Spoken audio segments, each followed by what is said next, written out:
क्योंकि इस परिवार की वजह के नाल ही अज सानू सारिਆਂ ਨੂੰ ਇਹ आनंद लैण का मौका मिलिया है। दिन तो आनंद दे है, खुशी दे है, पर असीं देखिया कि आनंद विच भी कईयां दी अखां 'च पानी आ जाता है, क्योंकि उहनूं की कहा जाता है, आनंद दे आंसू। इसलिए एक शब्द विच बड़ी प्यारी गल कही है, क्योंकि इसलिए तुसीं आनंद लै रहे हो। और ये वक्त एक घड़ी सानू इस परिवार की वजह नाल मिली है। अगर ये परिवार बेनती ना करता, ये टाइम ना लेंदा, तो सानू ये मौका नहीं मिलना सी। इसलिए सत्संग नूं अगे लैके चलीए या आनंद नूं अगे ले जाइए, आनंद की तरफ वधिए, उस तो पहला असीं इस परिवार वास्ते सारी संगत ने रल के उस मालिक के चरनां 'च अरदास बेनती करनी है कि मालिक इस घर परिवार ते, इस पूरे नगर ते अपनी कृपा, दया, मेहर, रहमत, बख्शिश हमेशा बनाए रखन। दिन दुगनी रात चौगनी तरक्की देन, सुख शांति खुशी हमेशा इस नगर च, इस परिवार च बनी रहे। और इन्नी मालिक ताकत इन्हां नूं दिंदे रहन कि जिद्दां अज इन्हां ने मौका लिया है, इसी तरह हर साल ये मौका लैंदे रहन और सानू सारिआं नूं भी ये आनंद लैण दा मौका इसी तरह मिलदा रहे। ये सारी संगत रल के बेनती करो उस मालिक दे चरनां च। सो असीं देख रहे हैं कि कईयां जीवां दी अखां च वो खुशी दे आंसू हुंदे हैं। इसलिए हुण भी अंदर जिसले परिवार दे मैंबर मत्था टेक रहे सी, अख छलके आती है खुशी दे नाल, क्योंकि कई बार खुशी इन्नी ज्यादा हुंदी है कि खुशी बंदे तो बयान नहीं की जा सकती, बोल के दसी नहीं जा सकती, बस उहदियां अखां चों प्रेम के अथरू छलक पैंदे हैं। इसलिए असीं कहंदे हैं कि बहते हुए अश्कों की कोई जुबान नहीं होती। ये जिहड़े अश्क बहंदे हैं ना अखां चों, इन्हां दी कोई जुबान नहीं होती। लफ्जों में मुहब्बत कभी बयान नहीं होती। और इंसान दे हृदय च अपने उस मालिक दे प्रति, अपने प्रभु दे प्रति कितना प्रेम है, कितनी मुहब्बत है।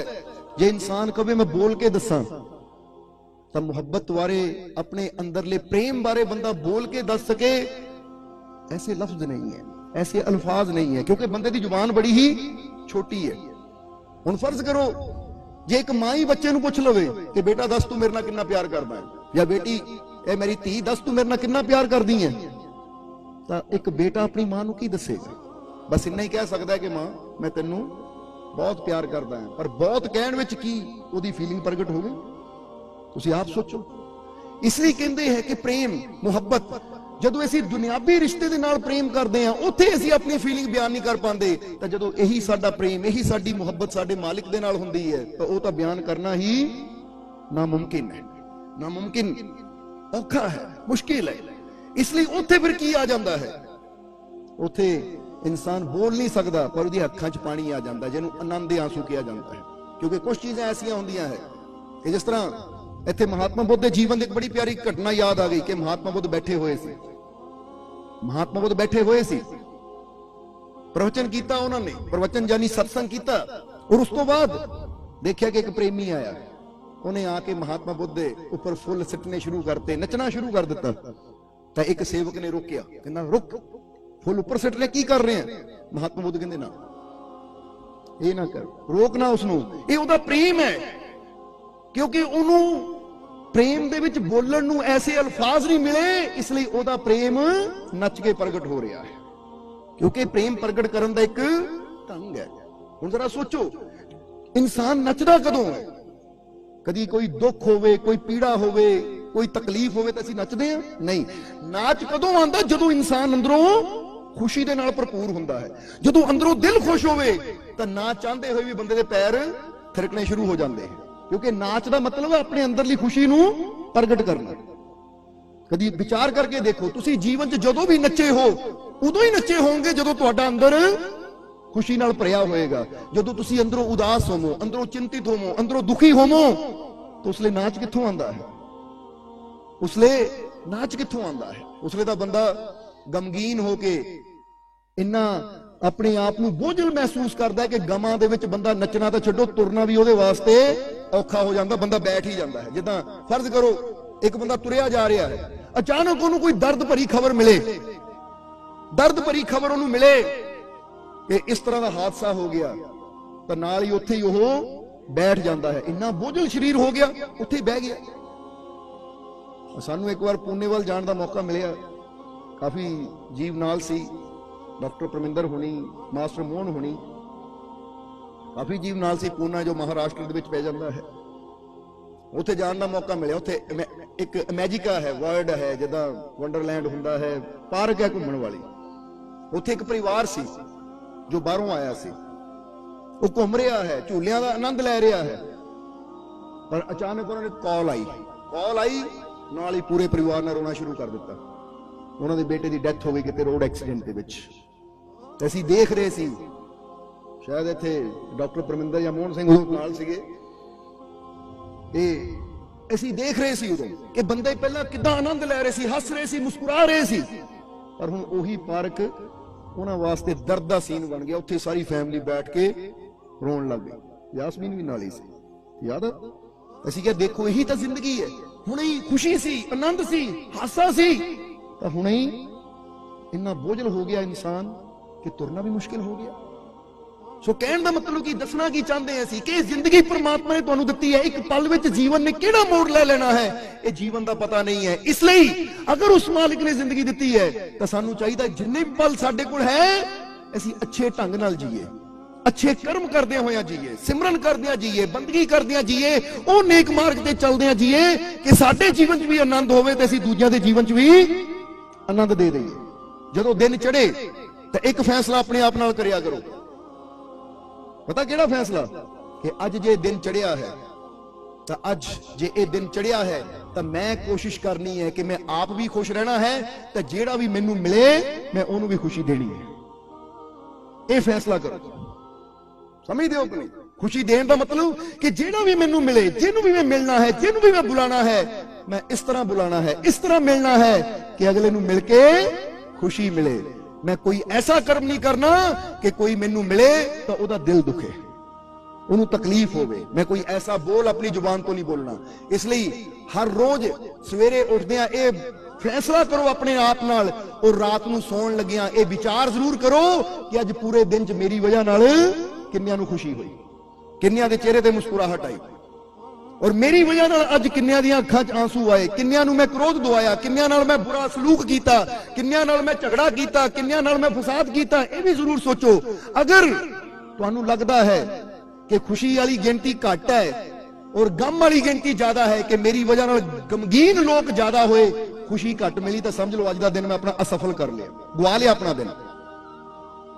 ਔਰ ਅਗਰ ਮੇਰੀ ਵਜ੍ਹਾ ਨਾਲ ਅੱਜ ਰੋਂਦੇ ਹੋਏ ਚਿਹਰਿਆਂ ਤੇ ਹੱਸੀ ਆ ਗਈ ਤਾਂ ਫਿਰ ਅੱਜ ਮੇਰਾ ਦਿਨ ਸਫਲ ਹੋ ਗਿਆ, ਕਿਉਂਕਿ ਦੂਜਿਆਂ ਨੂੰ ਹੱਸੀ ਉਹੀ ਦੇ ਸਕਦਾ ਜਿਹੜਾ ਆਪ ਆਨੰਦ ਨਾਲ ਭਰਪੂਰ ਹੋਵੇ। ਹੱਸ ਕੇ ਦਿਖਾਓ ਜਰਾ, ਸਾਡਾ ਦਿਨ ਤਾਂ ਸਫਲ ਹੋ ਗਿਆ। ਦੇਖੋ ਕਿੰਨਿਆਂ ਨੂੰ ਹਸਾ ਦਿੱਤਾ ਅਸੀਂ, ਤੁਹਾਡਾ ਪਤਾ ਨਹੀਂ, ਸਾਨੂੰ ਸਾਡਾ ਦਿਨ ਸਫਲ ਹੋ ਗਿਆ, ਕਿਉਂਕਿ ਸਾਡੀ ਤਾਂ ਕੋਈ ਕੋਸ਼ਿਸ਼ ਹੁੰਦੀ ਹੈ ਕਿ ਜੋ ਵੀ ਸਾਡੇ ਤੱਕ ਪਹੁੰਚੇ ਉਹਨੂੰ ਆਨੰਦ ਨਾਲ ਭਰਪੂਰ ਕਰ ਦਈਏ, ਉਹ ਖੁਸ਼ ਹੋ ਕੇ ਜਾਵੇ, ਤਾਂ ਕਿ ਉਹ ਕਵੇ ਕਿ ਮੈਂ ਆਉਣ ਤੋਂ ਪਹਿਲਾਂ ਕੁਝ ਹੋਰ ਸੀ, ਪਰ ਜਿੱਦਾਂ ਮਾਲਕਾਂ ਨੂੰ ਮਿਲਿਆ, ਦਰਸ਼ਨ ਕੀਤੇ, ਕੋਲ ਬੈਠਾ, ਮੇਰਾ ਜੀਵਨ ਆਨੰਦਮਈ ਹੋ ਗਿਆ।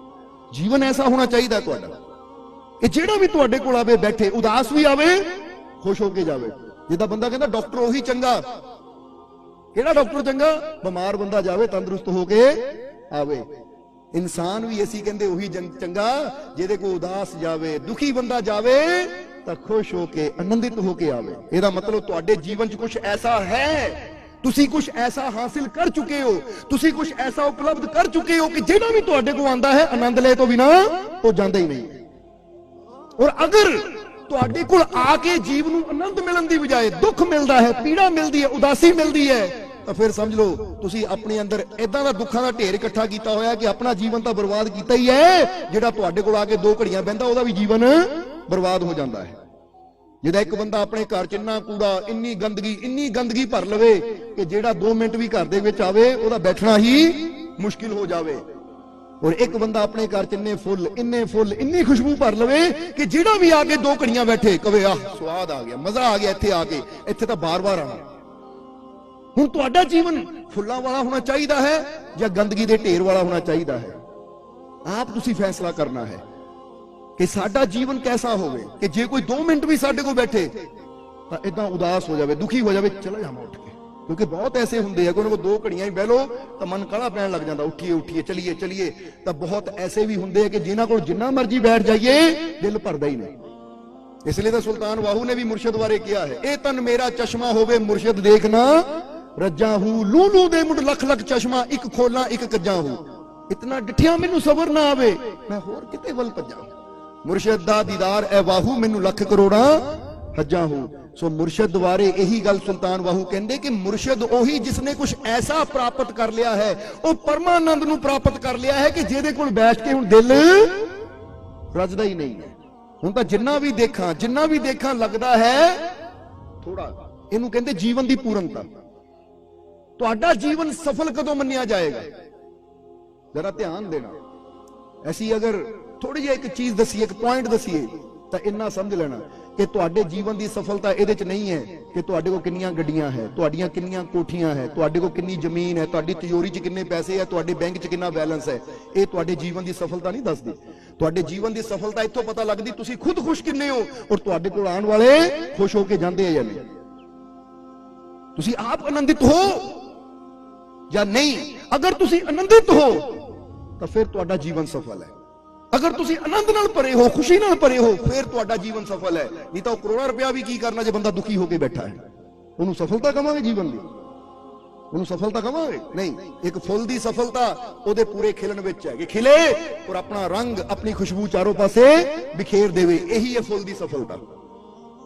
ऐसी फुल दी सफलता धन दौलत नाल नहीं आंकदे, ओदी महक नाल आंकदे हैं, ओदी खूबसूरती नाल आंकदे हैं कि देखो कितना सुंदर फुल है, कितनी अच्छी महक है, ये ओदी सफलता है। पर इंसान अपनी सफलता कादे नाल आंकदा है, ਇਹਦੇ ਕੋਲ जिन्ना पैसा उन्ना सफल। अगर पैसे नाल सफलता हुंदी तो फिर गुरु ना कहंदे कि सगल श्रेष्ठ का राजा दुखिया। अगर पैसे नाल जीवन सफल हुंदा तो फिर वो ये ना कहंदे कि दुनिया दे राजे दुखी, वो तो फिर यही कहंदे कि जेदे कोल राज है पाठ है ओदा जीवन सफल है। और अगर राज पाठ दे नाल धन दौलत पदार्थां नाल जीवन की सफलता हुंदी तो फिर महात्मा बुद्ध अपना महल छड्ड के जंगलों में जांदे, क्योंकि सफलता तो बचपन तो सी उन्हां कोल। जे बंदा सोचे धन नाल सफलता है, नौकर चाकर होण नाल सफलता है, महल चुवारे होण नाल सफलता है, राजा होण नाल सफलता है, तो राजपुत्र तो बचपन तो ही सी।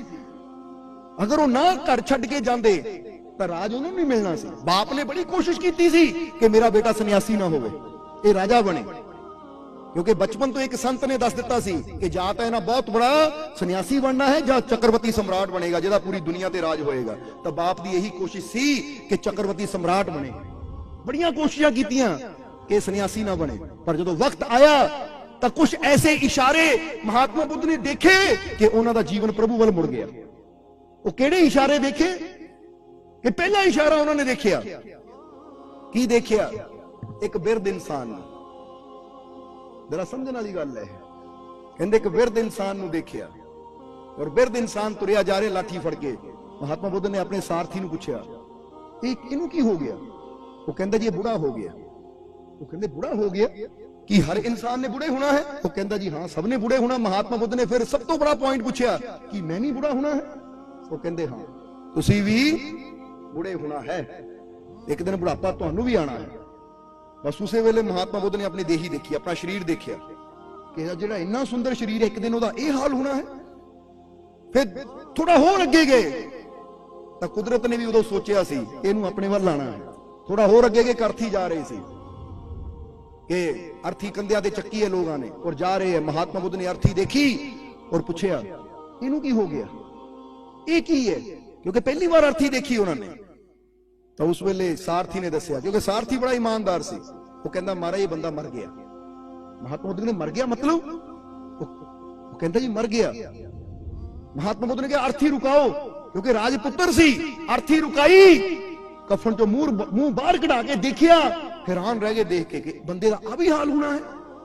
इसने लग्या दूरों ही अर्थी देखी, पर ऐसी कहंदे नहीं। महात्मा बुद्ध ने अर्थी रुकाई और रोक के कोल गए, मैनू दिखाओ इसनू, क्योंकि अज तक मैं किसी मृत्यु शरीर नहीं देखिया। कहंदे उदों पहली बार मृत्यु शरीर देखिया महात्मा बुद्ध ने। तो जिस वेले देखिया तो पूछया सारथी नू इनू की होया? कहंदे मर गया।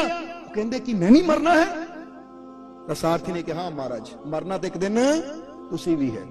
बस महात्मा बुद्ध उस वेले कहंदे नौजवानों की सभा विच जा रहे सी, कोई गेम का उद्घाटन करना सी, उन्होंने खेल उद्घाटन करना सी, पर उत्थों ही सारथी नूं कहा हुण रथ वापस मोड़ ले। वो कहंदे जी अगे नहीं जाना? ਅੱਗੇ ਖੇਲਾਂ ਦਾ ਉਦਘਾਟਨ ਹੈ। ਮਹਾਤਮਾ ਬੁੱਧ ਕਹਿੰਦੇ ਹੁਣ ਖੇਲ ਕਾਹਦਾ ਰਹਿ ਗਿਆ? ਜਦੋਂ ਜੀਵਨ ਦੀ ਸੱਚਾਈ ਦਾ ਪਤਾ ਲੱਗ ਗਿਆ ਕਿ ਇੱਕ ਦਿਨ ਆਹ ਹਾਲ ਹੋਣਾ ਹੈ, ਤਾਂ ਹੁਣ ਖੇਲ ਕਾਹਦਾ ਰਹਿ ਗਿਆ? ਹੁਣ ਤਾਂ ਇਹ ਜੀਵਨ ਦੀ ਸੱਚਾਈ ਨੂੰ ਸਮਝਣਾ ਹੈ। ਪਰ ਇੱਕ ਚੀਜ਼ ਮੈਨੂੰ ਦੱਸ, ਹੁਣ ਕਹਿੰਦੇ ਤੀਸਰੀ ਚੀਜ਼ ਦੇਖੀ ਮਹਾਤਮਾ ਬੁੱਧ ਨੇ। ਕੀ ਦੇਖਿਆ? ਤੀਸਰਾ ਇੱਕ ਸੰਨਿਆਸੀ ਉੱਥੋਂ ਹੀ ਜਾ ਰਿਹਾ ਸੀ, ਉਹਨੇ ਗੇਰੂਆ ਕੱਪੜੇ ਪਾਏ ਸੀ। ਤਾਂ ਮਹਾਤਮਾ ਬੁੱਧ ਨੇ ਪੁੱਛਿਆ ਸਾਰਥੀ ਨੂੰ, ਇਹ ਕੌਣ ਹੈ? ਹੁਣ ਪਹਿਲਾਂ ਬੁੜਾ ਦੇਖਿਆ, ਫਿਰ ਅਰਥੀ ਦੇਖੀ, ਫਿਰ ਸੰਨਿਆਸੀ ਨੂੰ ਦੇਖਿਆ, ਇਹ ਕੌਣ ਹੈ? ਤਾਂ ਉਹਨਾਂ ਕਿਹਾ ਜੀ ਇਹ ਸੰਨਿਆਸੀ ਹੈ। ਉਹ ਕਹਿੰਦੇ ਇਹਦਾ ਮਤਲਬ ਕੀ ਹੈ? ਉਹ ਕਹਿੰਦੇ ਇਹਦਾ ਮਤਲਬ ਇਹ ਉਹ ਚੀਜ਼ ਨੂੰ ਖੋਜ ਰਿਹਾ ਜੋ ਮ੍ਰਿਤਿੂ ਤੋਂ ਵੀ ਪਾਰ ਲੈ ਜਾਵੇ। ਮਹਾਤਮਾ ਬੁੱਧ ਕਹਿੰਦੇ ਹੈ ਐਸੀ ਚੀਜ਼ ਜੋ ਬੰਦੇ ਨੂੰ ਮ੍ਰਿਤਿੂ ਤੋਂ ਪਾਰ ਲੈ ਜਾਵੇ? ਕਿਉਂਕਿ ਮਰਨ ਤੇ ਤਾਂ ਆਹ ਹਾਲ ਹੁੰਦਾ ਹੈ ਕਿ ਕੋਈ ਐਸੀ ਚੀਜ਼ ਵੀ ਹੈ। ਤਾਂ ਸਾਰਥੀ ਨੇ ਕਿਹਾ ਹਾਂ ਹੈ, ਪਰ ਉਹਦੇ ਵਾਸਤੇ ਸਾਨੂੰ ਅੰਦਰੋਂ ਖੋਜ ਕਰਨੀ ਪੈਂਦੀ ਹੈ। ਬਸ ਮਹਾਤਮਾ ਬੁੱਧ ਦੇ ਅੰਦਰ ਇਹੀ ਤਿੰਨ ਚੀਜ਼ਾਂ ਨੇ ਬਦਲਾਵ ਲਿਆਂਦਾ, ਔਰ ਉਸ ਰਾਤ ਨੂੰ ਹੀ ਮਹਾਤਮਾ ਬੁੱਧ ਆਪਣਾ ਪਰਿਵਾਰ ਛੱਡ ਕੇ ਜੰਗਲ ਨੂੰ ਚਲੇ ਗਏ, ਔਰ ਫਿਰ ਜਾ ਕੇ ਬੰਦਗੀ ਕੀਤੀ, ਭਗਤੀ ਕੀਤੀ, ਸਿਮਰਨ ਕੀਤਾ, ਧਿਆਨ ਕੀਤਾ, ਮਿਹਨਤ ਕੀਤੀ, ਔਰ ਉਸ ਪਰਮਾਨੰਦ ਨੂੰ ਪਾਇਆ। ਇਸ ਲਈ ਜ਼ਰਾ ਸੋਚੋ, ਜੇ ਬੰਦਾ ਕਹੇ ਧਨ ਵਿੱਚ ਕਾਮਯਾਬੀ ਹੈ, ਦੌਲਤ ਵਿੱਚ ਸਫਲਤਾ ਹੈ, ਤਾਂ ਫਿਰ ਮਹਾਤਮਾ ਬੁੱਧ ਸਫਲਤਾ ਸੀਗਾ ਹੀ, ਫਿਰ ਜੰਗਲਾਂ ਜਾਣ ਦੀ ਕੀ ਲੋੜ ਸੀ? ਨੰਗੇ ਪੈਰੀ ਚਲੇ ਗਏ, ਬਰਾਜ ਵਸਤਰ ਉਤਾਰ ਕੇ ਚਲੇ ਗਏ, ਔਰ ਇੱਕੋ ਹੀ ਬਸ ਭਗਵੀ ਚਾਦਰ ਲਪੇਟ ਲਈ, ਗੇਰੂਆ ਵਸਤਰ ਲਪੇਟ ਕੇ ਜੰਗਲ ਨੂੰ ਚਲੇ ਗਏ। ਅੱਜ ਬੰਦਾ ਕਹਿੰਦਾ ਮੇਰੀ ਸਫਲਤਾ ਇਹਦੇ 'ਚ ਹੈ, ਮੇਰੇ ਕੋਲ ਕੀਮਤੀ ਕੱਪੜੇ ਹੋਣ, ਆ ਮੈਂ 10,000 ਦਾ ਕੋਟ ਪੈਂਟ ਪਾਇਆ ਹੈ, ਆ ਮੇਰਾ ਜੀਵਨ ਸਫਲ, ਆ ਮੈਂ ਤੁਹਾਡੀ ਵੀ ਗੱਲ ਕਰ ਦਈਏ, ਸੀਰੀਅਸ ਬੈਠੇ ਤੁਸੀਂ, ਆ ਮੈਂ 7,000 ਦਾ ਸੂਟ ਲਿਆ, ਨਹੀਂ 7,000 ਘੱਟ ਹੈ, 15,000 ਦਾ ਸੂਟ ਲਿਆ ਮੈਂ, ਦੇਖੋ ਮੇਰੀ ਸੁੰਦਰਤਾ, ਦੇਖੋ ਮੇਰੀ ਸਫਲਤਾ। ਅੱਜ ਬੰਦੇ ਦੀ ਸਫਲਤਾ ਕਾਹਦੇ ਨਾਲ ਜੁੜੀ ਹੈ? ਮੈਂ ਕੱਪੜੇ ਕਿੰਨੇ ਕੀਮਤੀ ਪਾਏ, ਮੈਂ ਬੂਟ ਕਿੰਨੇ ਕੀਮਤੀ ਪਾਏ, ਗੁੱਚੀ, ਅਰਮਾਨੀ, ਇਹ ਉਹ। ਬੰਦਾ ਅੱਜ ਬ੍ਰਾਂਡ ਲੱਭਦਾ ਪਿਆ ਹੈ ਕਿ ਮੇਰੇ ਕੋ ਆਹ ਬ੍ਰਾਂਡ ਦੀ ਜੁੱਤੀ ਹੈ, ਮੇਰਾ ਜੀਵਨ ਸਫਲ। ਅਸੀਂ ਕਹਿੰਦੇ ਅਗਰ ਇਹਨਾਂ ਚੀਜ਼ਾਂ ਨਾਲ ਜੀਵਨ ਦੀ ਸਫਲਤਾ ਹੁੰਦੀ ਫਿਰ ਤਾਂ ਸਫਲਤਾ ਹੀ ਬੜੀ ਆਸਾਨ ਸੀ, ਫਿਰ ਤਾਂ ਸਾਰੇ ਧਨੀ ਲੋਕ ਪਾ ਕੇ ਆਨੰਦਮय ਹੁੰਦੇ, ਸੁਖੀ ਹੁੰਦੇ, ਆਨੰਦ ਲੈਂਦੇ, ਪਰਮਾਤਮਾ ਨੂੰ ਪਾ ਲੈਂਦੇ। ਪਰ ਨਹੀਂ, ਆਨੰਦ ਦਾ ਸੰਬੰਧ ਬਾਹਰਲੀ ਵਸਤੂਆਂ ਨਾਲ ਨਹੀਂ ਹੈ, ਆਨੰਦ ਦਾ ਸੰਬੰਧ ਤਾਂ ਸਾਡੇ ਅੰਦਰ ਹੈ। ਇਸ ਲਈ ਜੀਵਨ ਦੀ ਸਫਲਤਾ ਇਹਦੇ 'ਚ ਹੀ ਹੈ ਕਿ ਤੁਸੀਂ ਆਪਣਾ ਜੀਵਨ ਐਸਾ ਬਣਾਓ ਕਿ ਤੁਹਾਡੇ ਜੀਵਨ 'ਚ ਵੀ ਮੁਸਕਰਾਹਟ ਹੋਵੇ, ਖੁਸ਼ੀ ਹੋਵੇ, ਤਾਂ ਜਿਹੜਾ ਵੀ ਤੁਹਾਡੇ ਕੋਲ ਆ ਕੇ ਬਹਿ ਜਾਵੇ ਉਹ ਵੀ ਮੁਸਕਰਾ ਕੇ ਜਾਵੇ। ਮੁਸਕਰਾ ਦਿਓ। ਗੱਲ ਸੀਰੀਅਸ ਲੈ ਜਾਂਦੇ ਤੁਸੀਂ। ਔਰ ਇਹ ਸਤਸੰਗ ਨੂੰ ਆਨੰਦਮय ਬਣਾਉਣਾ ਚਾਹੁੰਦੇ ਹਾਂ ਅਸੀਂ। ਸਤਸੰਗ ਆਨੰਦਮय ਹੁੰਦਾ ਹੈ ਕਿਉਂਕਿ ਸਤਸੰਗ ਦੇ ਨਾਲ ਹੀ ਤਾਂ ਹੀ ਆਨੰਦ ਨਾਲ ਜੁੜਦੇ ਹਾਂ। ਬੋਲੋ ਸਮਝਦੇ ਹੋ? ਸਤਸੰਗ ਤਾਂ ਹੈ ਹੀ ਉਹ ਆਨੰਦ ਨਾਲ ਜੁੜਨ ਵਾਲਾ। ਇਸ ਲਈ ਅੰਦਰ ਆਨੰਦ ਹੋਏਗਾ ਤਾਂ ਸਾਡੇ ਜੀਵਨ ਦੀ ਸਫਲਤਾ ਹੈ, ਇਹ 'ਚ ਸਾਡਾ ਜੀਵਨ ਸਫਲ ਹੈ। सो बहते हुए अश्कों की कोई जुबान नहीं होती, लफ्जों में मोहब्बत कभी बयान नहीं होती। ये जेड़ा प्रेम है ना, मुर्शद दा प्रेम, सतगुर दा प्रेम, वो प्रभु दा प्रेम, जे इंसान सोचे मैं लफ्जां विच बोल के दस देवां तां ये कदी बयान हो ही नहीं सकता, क्योंकि ऐसे अल्फाज ही नहीं है इंसान दे कोल कि इंसान बोल के दस सके। इसलिए अगली लाइन च की क्या है कि बहते हुए अश्कों की कोई जुबान नहीं होती, लफ्जों में मोहब्बत कभी बयान नहीं होती। अगर मिले मुर्शद का प्यार तो कदर करना, अगर मिले मुर्शद का प्यार तो कदर करना, जे रहमत हर किसी पर मेहरबान नहीं होती। अगर प्रेम मिले मुर्शद दा, सतगुर दा प्यार मिले तो कहंदे संभाल लियो, कदर करे ओदी, क्योंकि ये वो रहमत है ਜਿਹੜੀ ਸਾਰਿਆਂ ਤੇ ਮਿਹਰਬਾਨ ਨਹੀਂ ਹੁੰਦੀ। ਇਹ ਤਾਂ ਕਰਮਾਂ ਵਾਲਾ ਕੋਈ ਹੁੰਦਾ ਹੈ ਜਿੱਤੇ ਇਹ ਰਹਿਮਤ ਮਿਹਰਬਾਨ ਹੁੰਦੀ ਹੈ। ਇਸ ਲਈ ਸਮਝਣਾ, ਤਾਂ ਹੀ ਤਾਂ ਕਿਹਾ ਹੈ ਕਿ ਨਾ ਜਾਣੇ ਕਬ ਮੌਤ का पैगाम आ जाए, ना जाने कब मौत का पैगाम आ जाए, ना जाने कब जिंदगी की आखिरी शाम आ जाए, ना जाने कब मौत का पैगाम आ जाए, ना जाने कब जिंदगी की आखिरी शाम आ जाए। हम तो ढूंढते हैं वक्त कुछ ऐसा कि कब हमारी जिंदगी मुर्शिद के काम आ जाए। कहते ऐसी तो मौका लभदे हां कि कदों मौका मिले तो साडा जीवन मुर्शिद दे काम आ जाए। ਜਦੋਂ ਇਨਸਾਨ ਸਿਮਰਨ ਤੇ ਬਹਿੰਦਾ ਹੈ, ਸਤਸੰਗ ਦੇ ਵਿੱਚ ਆਂਦਾ ਹੈ, ਸੇਵਾ ਕਰਦਾ ਹੈ, ਜਾਂ ਸਮਝ ਲਓ ਜਿੱਦਾਂ ਅੱਜ ਖੁਸ਼ੀ 'ਚ ਨੱਚ ਰਹੇ ਹੋ, ਮਾਲਿਕ ਦਾ ਗੁਣਗਾਨ ਕਰ ਰਹੇ ਹੋ, ਸਮਝ ਲਓ ਇਹ ਕੁਝ ਐਸਾ ਹੈ ਜਿਹੜਾ ਆਪਣੇ ਮੁਰਸ਼ਿਦ ਦੀ ਖਾਤਰ ਕਰ ਰਹੇ ਹਾਂ, ਆਪਣੇ ਪ੍ਰਭੂ ਦੀ ਖਾਤਰ ਕਰ ਰਹੇ ਹਾਂ। ਔਰ ਜਿੱਥੇ ਇਵੇਂ ਕੰਮ ਆਣਾ ਹੈ ਉੱਥੇ ਹੋਰ ਚੀਜ਼ਾਂ ਨੇ ਕੰਮ ਨਹੀਂ ਆਣਾ। ਇਸ ਲਈ ਸਮਝਣਾ, ਇਹ ਤਾਂ ਕਥਾ ਸਾਰੀ ਪੜ੍ਹਦੇ ਹੈ, ਕਹਿੰਦੇ ਹੈ ਕਿ ਜਦੋਂ ਮੀਰਾ ਨੇ ਗੁਰੂ ਚਰਨਾਂ ਦੇ ਨਾਲ ਜੁੜੀ ਤਾਂ ਸਾਰਿਆਂ ਨੇ ਉਹਦਾ ਬੜਾ ਵਿਰੋਧ ਕੀਤਾ। ਪਰ ਇੱਕ ਮੀਰਾ ਦੀ ਮਾਂ ਬਾਰੇ ਕਿਸੇ ਨੇ ਪੜ੍ਹਿਆ क्योंकि मीरा दी मां जो बचपन तो ही जिसने मीरा नूं समझाया सी, क्योंकि मीरा हर वेले श्री कृष्ण की मूर्ति अपने कोल रखदी सी, क्योंकि बचपन दे विच एक साधु उन्हां दे कोल सी श्री कृष्ण की प्रतिमा मूर्ति, और मीरा छोटी सी। जदों साधु ने भोजन करना हुंदा सी या पूजा ते बैठना हुंदा सी, भगती करनी हुंदी सी, कृष्ण की मूर्ति सामने रख के पहला उहदी पूजा करनी, फिर भोजन करना, उस तो बाद उहनूं सामने रख के भगती करनी, यानी जो भी अपना कर्मकांड सी वो करना। हुण एक दिन जदों राज महल च आया तो मीरा दी नजर गई उस प्रतिमा ते, जदों साधु पूजा कर रहा सी, तो मीरा दे मन नूं बच्ची सी, बच्चे दे मन नूं खिलौना पा जावे कि मैनूं तां गुड़िया चाहिदी है, मैनूं तां गुड्डा चाहिदा ही चाहिदा है, क्योंकि बड़ा सोहना है। और साधु दे तां प्राण सी ओह, क्योंकि साधु वास्ते वो मूर्ति नहीं सी, साधु वास्ते तो भगवान सी। हुण जदों साधु ने देखिया कि राजकुमारी मीरा ये मेरी प्रतिमा मंग रही है, श्री कृष्ण की प्रतिमा मंग रही है, कि ये तो मैनू मेरे गुरु ने दी है, वो गुरु ने दी है, यानी बड़ी पुरानी प्रतिमा है, और इन्हां देख लई है, मंग रही है। तो हुण साधु नूं फिक्र हुई कि राजपुत्री है, किते राजा कह ना दे मेरी धी रो रही है, दे नूं। उन्हें फटाफट अपनी प्रतिमा चक्की, कपड़े च लपेट के झोली च पा के तुर पिया। रानी ने कहा भोजन तो करो, वो कहता हुण भोजन बाद चों करांगे, क्योंकि डर पैदा हो गया अंदर, इहनूं ना भी नहीं कर सकदा मैं, क्योंकि राजे की बेटी है। हुण जदों तुरिया तो मीरा रो रही है कि मैं वो प्रतिमा लेनी है, वो प्रतिमा लेनी है। हुण कहा जाता है कि साधु तो चला गया, रानी ने समझाया भी बेटा वो कोई गुड़िया नहीं है, वो कोई साधारण मूर्ति नहीं है, ਉਹਦਾ इष्ट है, ਉਹਦੀ ਸ਼ਰਧਾ जुड़ी हुई है ਉਹਦੇ ਨਾਲ, ਉਹਨੇ नहीं देनी। पर कहते घटना की हुई कि अगले दिन सवेरे साधु वापस आया और अपने हथी प्रतिमा मीरा नूं दित्ती। और ऐसा की घटिया, कहते रात नूं साधु नूं सपना आया कि सपने जो कृष्ण आए कि प्रतिमा इन्ने सालों तो चलती आ रही है और तेरे जरिए मैं उत्थे पहुंचानी है जिहदे वास्ते ये बनी है, क्योंकि प्रतिमा मीरा दी है, उन्होंने दे। साधु देन आया कि राती मैनू श्री कृष्ण ने आप आके गया प्रतिमा देन। जो कहानी लिखी हुई है वो थोड़ा दस रहे हैं, क्योंकि असीं इत्थे थोड़ा मीरा दी मां बारे दसना चाहते हैं, जिथों कि असीं आज जो शब्द बोलिया ना कि काश हम ढूंढते हैं वक्त ऐसा कि कब हमारी जिंदगी मुर्शद के काम आ जाए। इत्थों ये शब्द दी लाइनां दा पता लगेगा कि जिस वेले प्रतिमा मीरा नूं मिली तो मीरा बड़ी खुश हुई, उन्हें भोजन भी नहीं किया सी, जिद सी बच्चे की जिदा चीज मैं लैनी है। अज प्रतिमा मिली, मीरा बड़ी खुश हुई। हुण मीरा हर वेले प्रतिमा नूं नाल रखदी है, जिदा बच्चों नूं आदत हुंदी गुड्डे नूं सुलाना भी है, गुड्डे नूं हत्थ 'च रखना है, हर जगह नाल रहना, भोजन करना नाल। तो एक दिन की होया कि मीरा दे घर च किसी दी शादी सी, मीरा दे घर च शादी सी, हाले मीरा छोटी है, शादी सी, देखिया कि लड़की तैयार हो रही है, क्योंकि लड़की की शादी सी, लड़की वालियां वालों मीरा सी, शादी सी, लड़की तैयार हो रही है, उधरों बरात आई। तो मीरा अपनी मां नूं पुछदी है, क्योंकि मां दे नाल है छोटी, मां ये कौन है और ये क्यों इदा तैयार है? तो उसने दसिया बेटा ये दुल्हा है, घोड़े ते बह के आया है, इसदी शादी दुल्हन दे नाल होनी है। तो मीरा ने पूछया कि मेरी भी शादी होनी है? तो मां ने हंस के कहता हाँ तेरी भी होनी है। कहती फिर मेरा दुल्हा कौन है?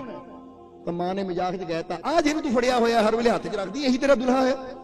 वो मां ने तो मजाक च कहा सी, पर बच्चे के मन च गल बैठ गई कि मां ने कहा तेरा दुल्हा है, इहदे नाल तेरी शादी होनी है। इत्थे एक गल थोड़ा जिहा इहनूं गहराई की तरफ लै जाइए कि तुहाडे सारिਆਂ ਦੇ ਅੰਦਰ एक मीरा रूपी आत्मा है, जिहदा पति वो परमात्मा, वो प्रभु है। और जे ये आत्मा रूपी पत्नी का मेल परमात्मा रूपी पति दे नाल होएगा तो फिर ये जीवन की सफलता है। इसलिए गुरुआं रहबरां ने बड़ी मेहनत की अपनी सुरती रूपी पत्नी नूं वो परमात्मा रूपी पति तक ले जाण दी कि किसी तरह इन्हां दा मेल हो सके, क्योंकि उच्च जीवन की सफलता है। हुण मीरा हर वेले गुड्डे नूं नाल रखदी सी। हुण कहा जाता है कि मीरा दे मन च गल बह गई कि मेरा पति, इहदे नाल मेरी शादी हो गई, क्योंकि मां ने कहा ही तो है तेरा पति।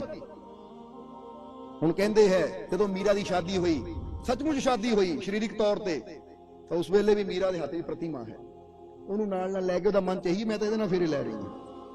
ये समझण वाली गल है। हुण उस वेले मीरा दे बाप ने समझाया या मीरा दे पति ने समझाने की कोशिश की, जिस वेले शादी हो गई। कहानी तो बहुत लंबी, पर इत्थे शोर्ट च दस दे रोल ते आ जी जो वर दसना चाहते हैं। कि मीरा नूं जहर दे प्याले भी दिते गए, कहंदे बहुत बुरा भला बोलिया पर मां खुश सी। इसलिए कहंदे मीना दी मां बारे पढ़ो, मां दे बयान बड़े अच्छे सी कि मैं अपने आप नूं बड़भागी समझदी हां, धन भाग मेरे कि मेरी कोख चों ਉਹ ਬੱਚੀ पैदा हुई है ਜਿਹਨੇ ਉਹ प्रभु नाल इश्क कीता, परमात्मा नाल इश्क कीता।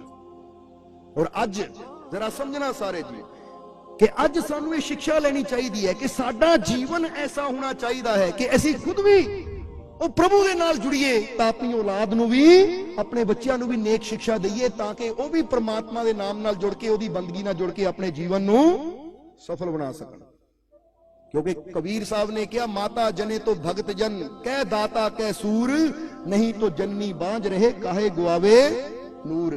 वो कहंदे मां जन्म देवे तां किसे भगत जन नूं या किसे दाता नूं। दाते दा मतलब हुंदा जिहदे अंदर देण दी भावना है, जो हमेशा दूजियां नूं, क्योंकि मेरा मेरा तां सारे ही करदे है, जो हमेशा दूजियां दे मदद वास्ते तैयार रहे उहनूं कहंदे दाता। तीसरा क्या, सूरमा।